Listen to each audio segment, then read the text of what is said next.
Welcome to Wanderlust and Wishes, the podcast where we explore the world one destination at a time. I'm Julie. And I'm Krystle. As travel agents with Fantastical Vacations, we are here to share our passion for travel and help you turn your wanderlust into reality. From hidden gems to bucket list adventures, join us as we dive into the sights, sounds, and stories of our favorite destinations. So grab your passport, pack your bags, and let's embark on this journey together.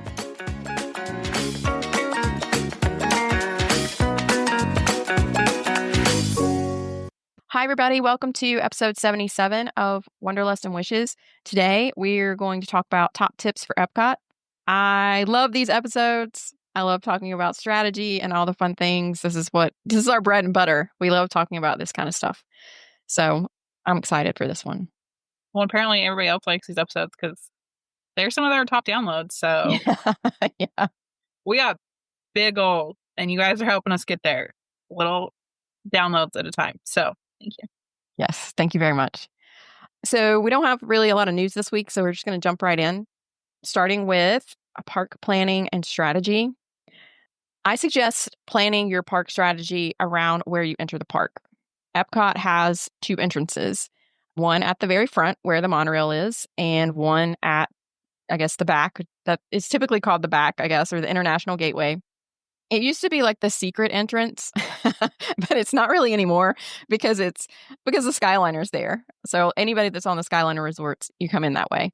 But as you all know, I don't love Remy's. It's not my favorite ride. I could go without ever riding it again, but it is very popular. And if you're trying to get Remy's for early park entry and you're not coming in from the International Gateway side, you're at a major disadvantage.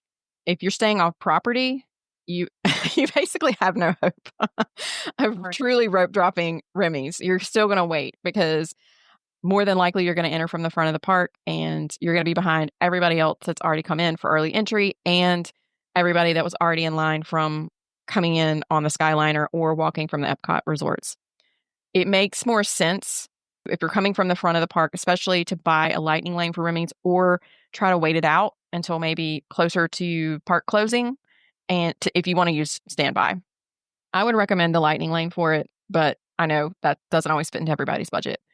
It really, if you're coming into the front, it makes more sense for you to rope drop Guardians if that is okay with the rest of your party, depending on what type of rides you like. So not everybody loves Guardians because of the way it moves around. I think Guardians is the best ride ever, but not everybody's cool with it. I have two people in my family that don't ever want to ride it again because it spins and it takes you all over the place. Hummer. You get motion sick though, and you do fine. Oh yeah, I love it. I'm like hysterically laughing the entire time. Unpopular opinion, get the lightning lane multi-pass for EPCOT, especially if you're there for rides. And then, like Julie's, you just need to strategize. So if you're coming in International Gateway and plan on rope dropping, try to get a lightning lane for Test Track or Frozen. And whichever one you can't get as your tier 1, that should be your next stop. Like, you got to be strategic about it a little bit. Exactly. I'm going to throw in some tips. I asked Ella and Krystle asked John. So we're going to throw in tips from them also as we're talking through. You can tell this is my child. Ella's tip, her first tip that she said is that Remy's is terrible and get there early while everybody else is in line for Remy's and go get other things done that are more fun. Basically, is what she said. Huh. And this depends on the day, but so EPCOT typically opens at 9 a.m. The entire park doesn't open at that time. Like, World Showcase might not open till like 10 or 11. Right. And depending on who's working the ropes, you can't just look at the Remy and see the line and keep walking through World Showcase. They might push you around the front. So from personal experience, don't think you can run through. I've done it though. So I think it just depends on the day. You can't bypass the front of the park to get to Frozen. Right. So be prepared. It doesn't always open. You might not have things available. Yeah, they actually stop you at like right there. At least if you go left at International Gateway, they stop you right there at the UK Canada area, right after the Joffrey's location. They basically stop you right there. Well, it's just annoying because it's like the other way, sometimes there's a rope across it right there in France, but then sometimes there's not. Yeah. You kind of don't know. That's the hard part. Okay. The other thing is just really like with all of the parks, utilize early park entry. I think it's probably the biggest perk of staying on property. Yes, it is early. You have to get yourself and the rest of your party up and out the door. But that extra 30 minutes is really more than an extra 30 minutes. It makes a difference and an impact the rest of the morning that you're there because you can get so much more done in that first 30 minutes and then you're already ahead all morning. Yes, for sure. And this goes hand in hand with one of my other tips. This park is massive. It is so rough to crisscross. You need some sort of plan, especially with your ride lineup, or you will kill yourself running back and forth. Don't ask me how I know. I think we've all made that mistake Well, before. like with the old lightning lane system, you kind of didn't have a choice. So it was just whatever was available. As a reminder, Epcot has 4 worlds. It has World Celebration, World Discovery, World Nature, and World Showcase. But World Celebration, World Discovery, and World Nature are all kind of the front half of the park. And then World Showcase is the kind of the back half of the park. It's massive. And so, like Krystle said, if you're jumping back and forth, you could probably, as long as you stay in that front section or as long as you stay in World Showcase, but if you're trying to go back and forth, you're going to be exhausted soon. Epcot's also a huge local park, especially on the weekends. And if there's a festival, they love to go to the shows and the food booths during the different festivals. If you cannot avoid going to Epcot on Saturday or Sunday, just be prepared for their larger crowds. And if you can go on a weekday, you'll probably get a little bit less traffic than you would on the weekends. I mean, I know we've made the mistake, and it wasn't, I don't want to say it was a mistake yet. We couldn't avoid it, but going on like a Saturday and being there at night on a Saturday, it's so crowded. Those evenings are especially rough. Yes. If you are coming from the front of Epcot and there's any sort of line at Spaceship Earth, skip it. Come back later. If there's a line, either people are dumb and don't realize, or it's a busy day. So just try back again later. You shouldn't wait longer than 15 minutes tops. Yeah. Or it could just be too, like, it could be that there's a lot of newbies and it's the first thing you see when you come into the park and people associate Epcot with that big, golf ball, basically. And so I think that could also be part of it, that it's right there when you first walk in. And then be like Krystle when she goes on the ride for the first time and says, WTF. What is the hype? It's the best. You have no nostalgia attachment to it. You'll be on my side, I promise. Speaking of rides, let's move on to rides, attractions, and experiences. Ratatouille has a sneaky single rider line if you have older kids, or if you've done it before, or if it's just like you and a friend. Definitely take advantage of the single rider. It's hard to do if you have little kids, though. So just depends on your party. Yeah, I think single rider's amazing. We just don't ever use it because I'm that person that I want to ride with whoever I'm with and would rather wait, but not everybody is that way. And it can make a huge difference in your wait time. Do not skip out on Grand Fiesta Tour. I don't think it's as much of a secret as it used to be. It used to be this little like hidden secret ride. I think more people know about it now, but it is inside the pyramid that's in the Mexico Pavilion. There's actually a ton of stuff inside that pyramid that you wouldn't expect. You walk in and there's basically like this little marketplace with these little shops, little booths with shopping. And then it also has the San Angel Inn restaurant that's in there as well. So they got a lot going on. And you walk past all of that. And the ride entrance is kind of to the back left. This is one of John's tips too.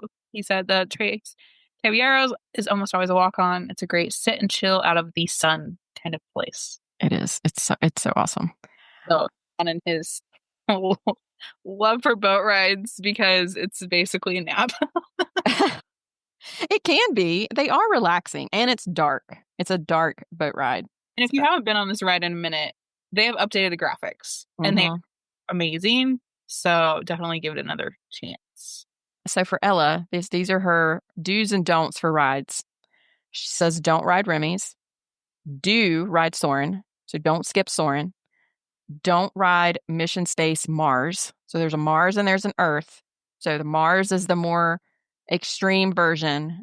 Even if you have a pretty tough stomach, I think this one's can be rough because Ella doesn't really have those issues that I know of, or she hasn't in the past. And if this took her out, don't skip Test Track and don't skip out on Moana's, which is Moana's Journey of Water.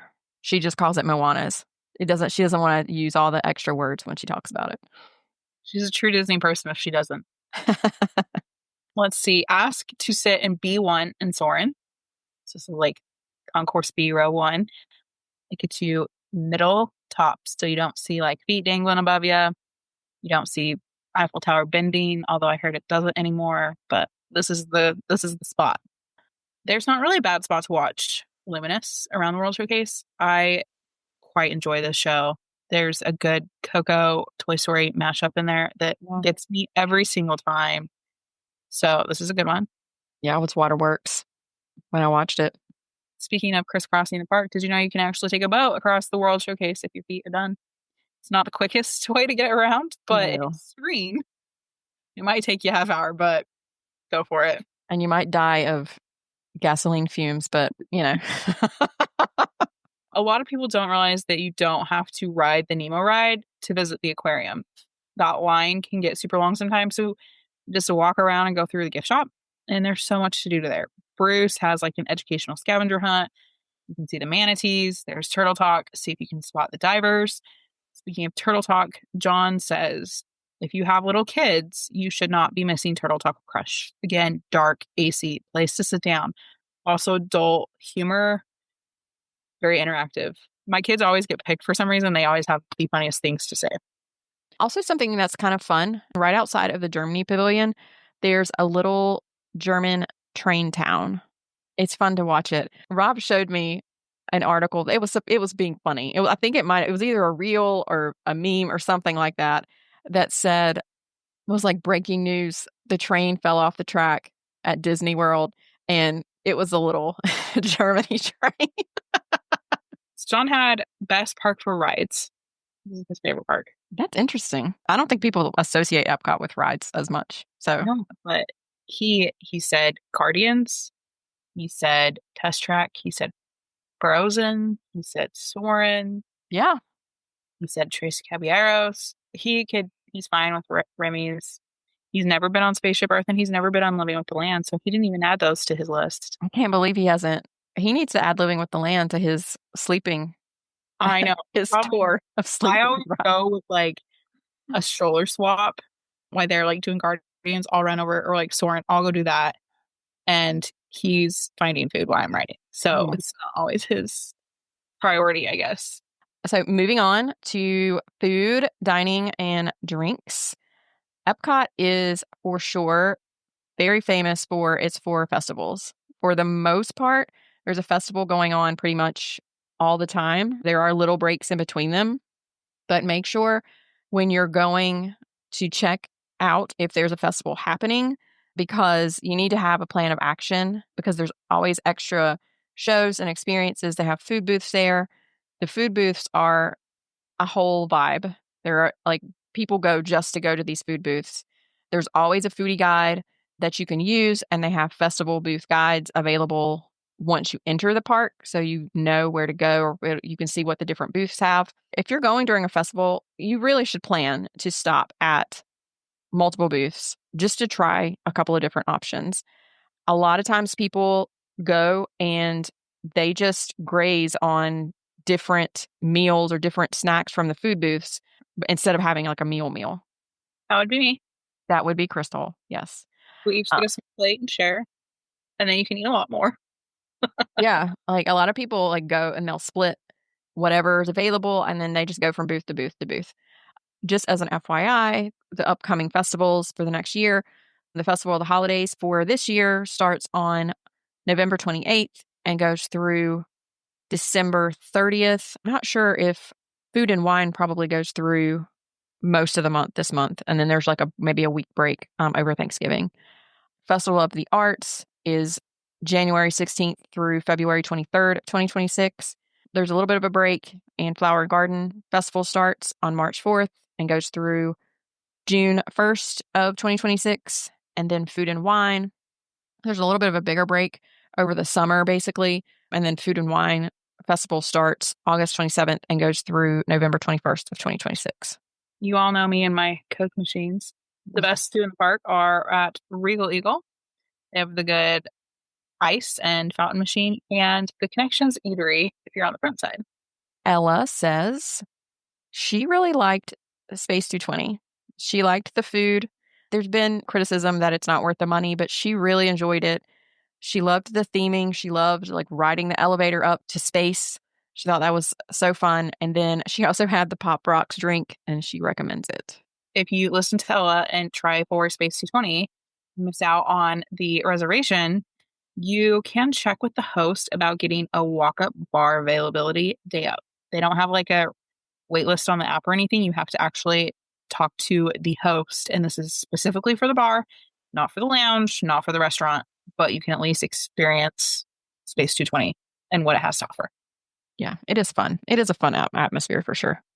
Dawn's favorite quick service, if you are not doing a festival booth, is in Mexico, the San Angel and the one on the side of the water. Yeah. Great food, but it's hard to always find a table. Very hard to find a table. But sometimes if you keep going through the little pavilion around the water side, the restaurant, they'll open some of that seating in the back. Mm-hmm. The water, it's hit and miss because it depends on time of day. But that's our favorite quick service. Earlier, I mentioned using the food booths as kind of your meal, like going around to each one and getting a little bite here and there. But on the flip side, EPCOT is the best park for great sit-down restaurant options. Compared to the other three parks, it has by far the most restaurants. It has more than double what Magic Kingdom has, and it has 4 and 5 times what Hollywood Studios and Animal Kingdom has, which is crazy when I was looking at the numbers. It's mind-blowing to think that. Yeah. When I was looking at it, EPCOT has, I think, like 19 or 20 options, and Hollywood Studios and Animal Kingdom have like 4 or 5 each. It's really, no matter what food or vibe you're looking for, they're going to have it. So they have, very fancy options that are more expensive, but then they also have kind of a more relaxed feel as well. Ella has a couple of additional tips for food. She says to go to Karamokuche and get lots of Werthers. This is on John's list too because it is amazing. He's made me like bring him through the airport the caramel cookie sandwich. Oh, yes. I always have to bring back the dark chocolate caramel squares for Rob. I always get the gigantic turtle. It's so good. It's my favorite from there. And Ella also says to go get a funnel cake from the American Pavilion. Oh, very nice. And John's other is getting the croque glacé. It's ice cream. It's like an ice cream sandwich in a brioche bun in France. It's not everybody's cup of tea. I think we've talked about it before. We love it because it's like the warm outside, the cool, cold inside. Just go simple with it. Don't overthink it. That's a favorite. And then his other one that he mentioned was Club Cool to try all the different sodas. And everybody should try the Beverly. You definitely should ask unsuspecting people to try that Beverly, for sure. Oh, yeah. We definitely did that for my father-in-law the last time we took him. All right. Family and kid activities. One of my favorite things about EPCOT is just how much my kids love it. Do not underestimate it and think it's just an adult park. It is for kids too. There's always something to do for the kids. I think Julie's going to talk more about. There's KidCot stops. There is the Play Disney app, and you can play the DuckTales adventure. There are festival scavenger hunts. There are so many things for them. Yeah, I have a couple of things. If you have a kiddo that loves animals and science in general, you could spend hours, truly hours, at the aquarium because, believe me, I have with my child. She wants to look at everything. And the aquarium is pretty big. It's a pretty big space, and there's lots to look at. There's a Dory scavenger hunt that comes with a free little booklet with stickers. And as you get to each experience, you add your sticker to the book. It's a super fun thing. And like Krystle mentioned, you also have KidCot. There are KidCot fun stops at each of the 11 international pavilions. There is some type of craft or experience that teaches the children and adults really about the different cultures around the world. In the Mexico Pavilion, it is near Mexico Folk Art Gallery. In the Norway Pavilion, it's at the Puffin's Roost. China Pavilion, it's near the exit of Reflections of China. In Germany, it is at Wohnkunst. I'm probably saying that wrong. Italy Pavilion, it's outside of La Bottega Italiana. In the American Adventure Pavilion, it's outside Art of Disney. Japan Pavilion, it is in the Bijutsu Gallery. Morocco, it's at the Marketplace in the Medina. For the France Pavilion, it is at the Souvenirs de France. And then United Kingdom at the Toy Soldier. And then last but not least, at the Canadian Pavilion, it's at the exit of Canada Far and Wide. And they are very easy to spot. There is a big sign that says KidCot Fun Stop. And I think the signs are yellow, so they stand out and you can see them. To go hand in hand with the KCOT thing, this is the most educational park. If you need a school excuse, EPCOT is your place. You are learning about different cultures. You're learning about like different cycles of the earth. You're learning about space, the water cycle. Every corner of this park is secretly educational, and I love that. Yeah, it's great. I dare say that this is also the best park for characters, especially if you have princess lovers. You have storybook dining at Akershus, the Royal Banquet Hall, and you get 4, 5, 6 princesses, depending on the day. You also see Anna and Elsa in Norway, Jasmine in Morocco, Mulan in China, Snow White in Germany, Aurora and Belle in France, Moana near Journey of Water, and then Mary Poppins and Alice aren't official princesses, but you'll see them in England as well. Moving on to some options for relaxation or just like downtime, kind of chilling out. This is a great park to literally stop and smell the roses. One of the things that they have been working on, anybody that's been to Disney in the last like 4 to 5 years knows that there were walls up at Epcot for a majority of that time because they've been working on reimagining everything and the walls are finally down. And they came down, I believe, last summer. Like for the most part, they all came down. And when I say last summer, I mean like 2024, last summer. They created this beautiful area in World Celebration, this garden area, and they have flowers and plants with benches where you can just sit and chill out. They generally rotate through the different flowers and plants depending on the festival theme at that point. So I love being in this area, especially early morning when there's not a lot of people in the park yet. It's also right next to the Starbucks, so that's a nice perk as well. We know why you go there. I also had on my list that there are lots of places for downtime or just slow going. Moana's Journey of Water, Through the Countries, the English Gardens, the Canadian waterfalls, the water feature in Morocco, Street and Spear in Italy and Morocco, the band in Canada. Do not underestimate going back into the countries. There's more than just like the front facade. Like there's more. Just Absolutely. walking. If you see a door closed, try it. If it opens, go for it. Like there's so many hidden little things. Ella says, again, you can tell this is my child, go to the Starbucks and then sit in the gardens and relax for a little bit. She did say it doesn't have to be Starbucks. She said you can get any kind of treat, but to go sit in that little space because it's a nice quiet spot. That's funny. John also mentioned the gardens in Canada is a good place to escape the crowds. I think you've seen more of the waterfall. There's just like the whole like little place back there. Yeah.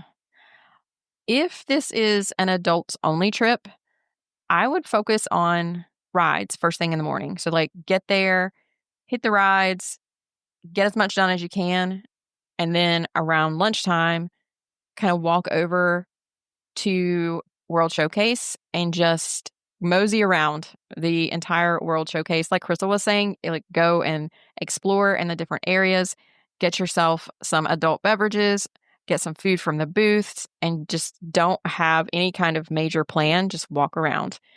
And then if you do want to do a sit down meal, do sit down meal later in the evening and try to time it so that you can see Luminous. Potentially, there's a couple different places you could sit. If you want to time it right, you can sit at the Rose and Crown. They have outdoor seating. La Hacienda de San Angel. There's the water seating that Krystle was just talking about. And then also Spice Road Table. They all have outdoor seating that's right there around the lagoon. And it's a great spot for fireworks if you can sit down at the right time. Our favorite bathrooms we're going are the ones on the outside of the Odyssey building. They are good and centrally located. They're always empty. And there's the baby care center is right there too. You need that. Yeah, we were just talking about before we started recording that for some reason people don't go over there. And it's like one of the best spots. Although I dare say I use that bridge between the Odyssey and like up to Guardians like 4 or 5 times on an Epcot day because I use that as a cut through. I don't use like the main Mhm. track. Yeah, yeah. And I don't think people use it. They just don't. They don't associate it with going back to Guardians. Another thing that if you are staying at an Epcot resort or a Skyliner resort, it's super easy to go back to your resort to chill out for a little bit, maybe rest, get off your feet, and then come back right before Lumina starts to see the show. It is one of my favorite things about staying at an Epcot resort or a resort that's on the Skyliner. It's so easy to do.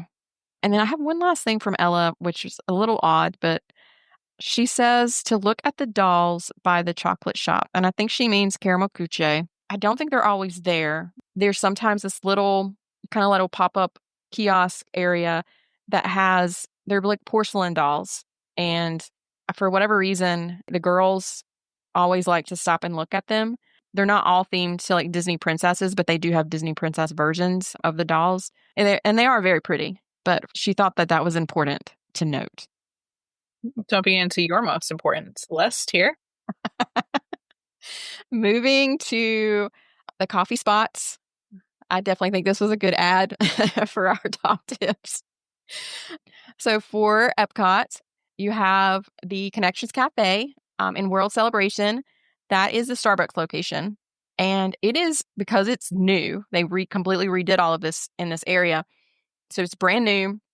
It's a larger space than the Starbucks and the other parks. So you don't feel like you're crammed in there, because some of the Starbucks at the other parks, like the line goes out the door because there's just not enough space to hold all the people. And this one definitely has accounted for that.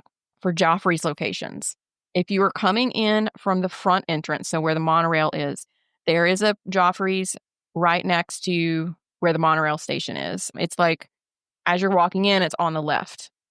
If you're coming in from the International Gateway side, you want to go left after you cross the bridge. I guess the initial bridge, like as you're walking up the hill, you want to go to the left. And there's one it's like right on the edge of the UK and Canada. I think it's officially in Canada, but it's like right there on the line. If you are venturing between the two halves of the park, there's a location next to Disney Traders. That is just inside World Showcase side of the park, and it's kind of going in the direction of Mexico. So if you're coming from the front of the park, you're going to take kind of a slight left or go to the left to go towards Mexico, and it's right there. In the American Pavilion, there is one on the Italy side. Like, it's almost actually in Italy, like right as you're walking from Italy into the American Pavilion, it's right there. And then World Discovery, it is close to Guardians. If you're actually coming out of the Connections Eatery and you're heading towards Guardian, you'll see it. It's right there. And as you can tell, I've been to all of them. I know exactly where they all are. And then we're going to hop into my most important list, the shopping. And these are also just unique experiences because Epcot is full of them. Each country, I feel like, has something unique. But Japan, you can pick a pearl out of an oyster that you can get set in like a piece of jewelry. You can just take the pearl. Very cool experience. They do like drums and the whole thing. And it's like relatively like decent price. It's not astronomical. In Germany, you can watch glass blowing or you can create glass art at the Glasnut kiosks. You can make like a nightlight. You can do like a picture frame, just a fun, different souvenir. They probably have ornaments that you could do right now, I think. Yeah, probably. France, you can engrave on perfume. and they'll like send it to you. There's the Behind the Seeds tour with Living with the Land. At the Seas Pavilion, you can do dive quest. You can actually dive. You do need to be certified. In the Michikoshi department store in Japan, you can find a replica samurai sword and buy it, take it home with you. In the UK, you can get your personal family crest in the Crown and Crest shop. In Italy, you can get Venetian carnival masks. And also in Germany, you can find $2,000 cuckoo clocks. And one of my favorite stops in Germany is the Stief stuffed animals. You can get Mickey and Minnie and Pooh. And we have an adorable puppy in our house, and they're the cutest. You can find unique prepackaged snacks like potato chips from China in each of the pavilions. And then another one is, I'm going to butcher this. Les Vins de France is a completely different kind of experience. It's kind of hidden inside the gift shop. It's right across from L'Artisan de Glace. And then here you can buy bottles of wine and champagne to take home, but you can also buy wine and champagne by the glass. And everybody raves about the champagne bar, but it's just like unique and they have different flights. And then John's tip was he loves the store in Japan, the tiny Michikushi department store. It just keeps going. It like wraps, like you go in, goes around the left, and just Yeah, it's going. fair. And it has all kinds of stuff. You can find Mario in there. You're fine. It's crazy the amount of stuff that they have in there. I was talking to John. We just daydream all the time about our travel plans for the year.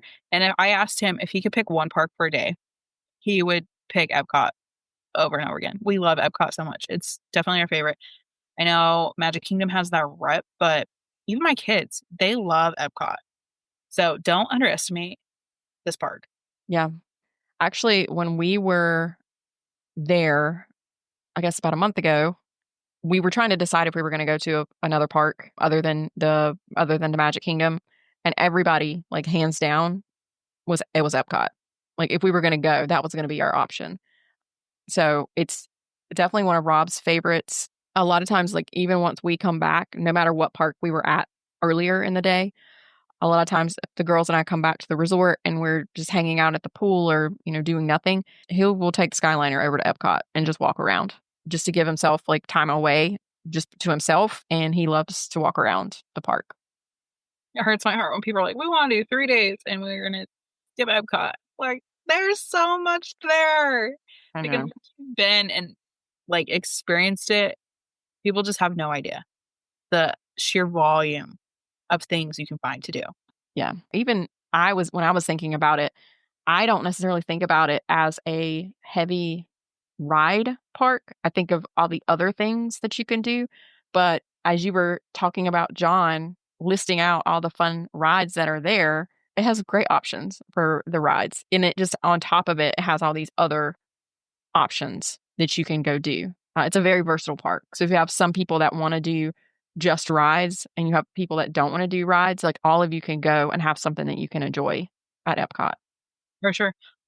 We need to get him on the podcast. It would be hilarious. He was trying to list out his top 10 rides over all of Walt Disney World.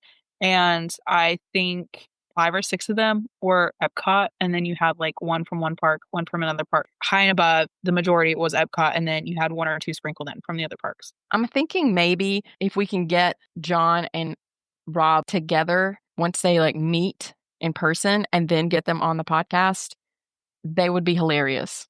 We might just have to get them like talking, and I might just turn on a voice memo and just as a bonus episode, because they both claim they're not Disney adults, but they have very strong opinions about this place. Yeah. And the whole like, I don't want to be on mic. People are afraid of being on the microphone.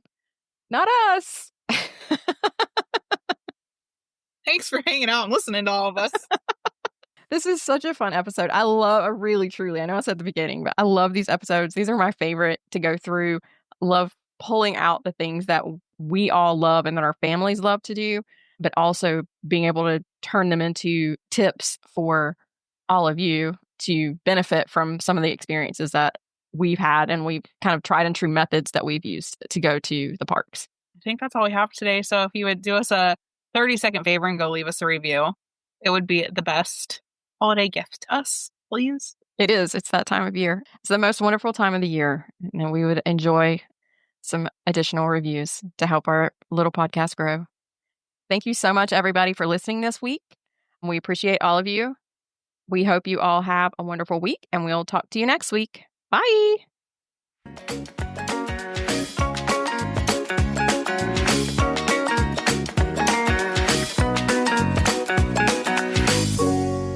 Thanks for tuning in to another episode of Wanderlust and Wishes. If you enjoyed today's episode, don't forget to subscribe and leave us a review on your favorite podcast platform. And remember, the world is full of wonders waiting to be explored. Until next time, happy travels. Bye for now.